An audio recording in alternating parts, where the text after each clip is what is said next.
katiwala ng administration. Ngayon po doon sa pagsuporta po ni BP Sara sa kay Pastor, inaakusahan po na pang-aabuso sa ating kababaihan, money laundering, at may mga kaso.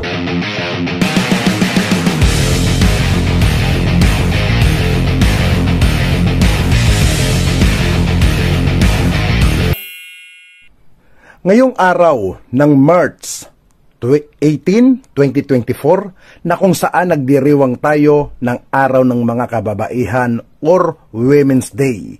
Ngayong araw ng Women's Day, ating kapanayam ang kasalukuyan National President ng Parents Teachers Association of the Philippines sa katauhan ni Sir Willie Rodriguez.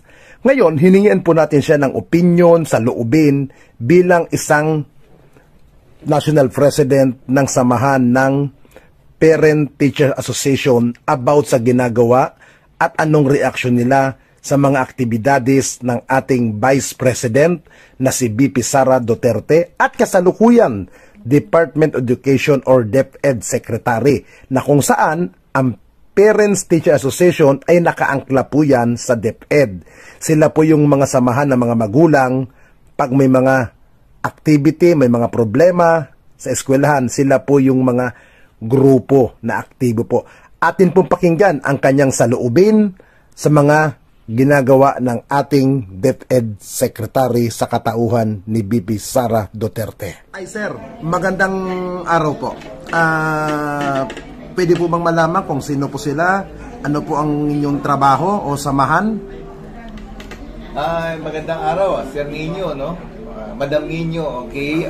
Ako po si Willie Rodriguez, Founding President ng National Parent Teachers Association or Nationwide PTA, no?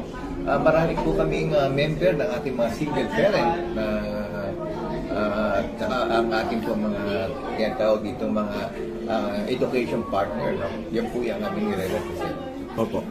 Sa madaling salita, sir, kayo po ang namumuno ngayon ng PTA sa buong Pilipinas. Sa ngayon po, marami po na po tayong leader, nabuo na po natin yan. Opo. Since after 10 years, kompleto na po yung ating mga presidente sa buong Pilipinas. Opo.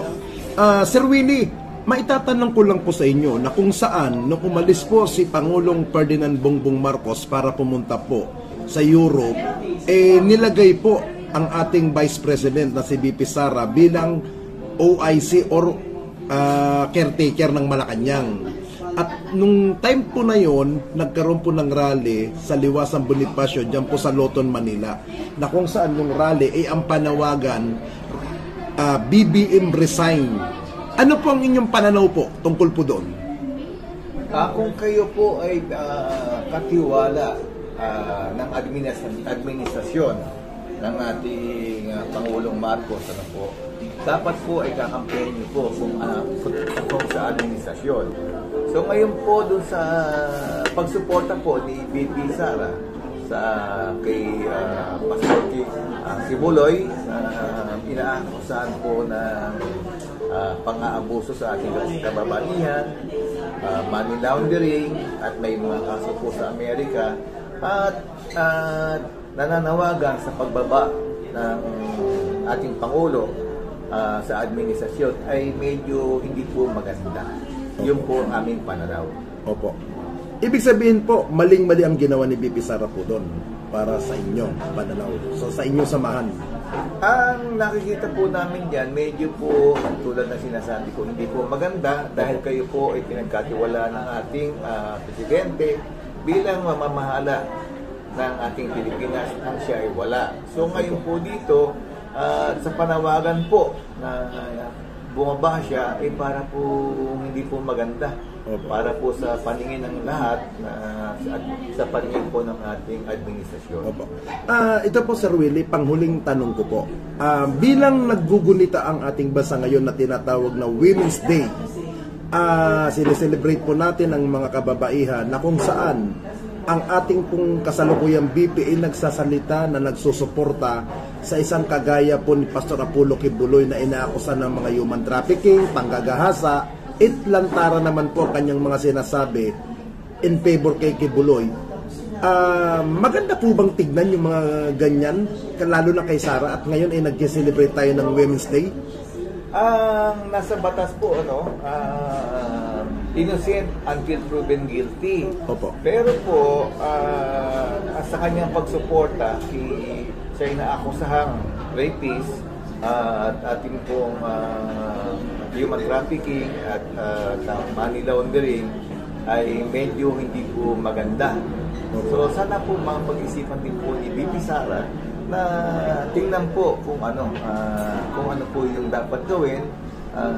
Kung meron po siyang utang na loob kay Kibuloy, sana po wag po niya ipakita at ang paniniwala para po yung sa paniniwala sa kanya ng mga tao.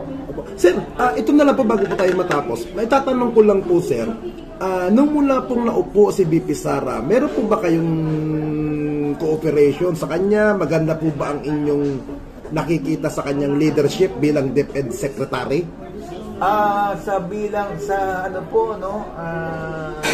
Marami po akong komunikasyon sa kanya na pwede po kami bumisita, hindi po kami napagbigyan at ang ating po napakahirap po na lumapit po sa kanya, Pero po yung ating mga asset, si tulad ni Yusek Repsi, Yusek Gensing, napakadali pong kausapin, within 5 minutes sumasagot po. Medyo hirap po ang aming samahan na dumirekta po kay Madam Sara. Oo. Pero yung mga pa-secretary, napakadali naman po ng sa inyo. Ay, opo, madali po kay Nanay Liling. Opo. Madali po kami makapag-uwi. Pati kay dating Secretary Lapos, Luistro. Hindi na po namin masyadong naabutan si Luistro Opo. Yung po ang dito, kay Kaliling po, madali po ang aming Opo. Sir, maraming salamat sa time sa binigay niyo po.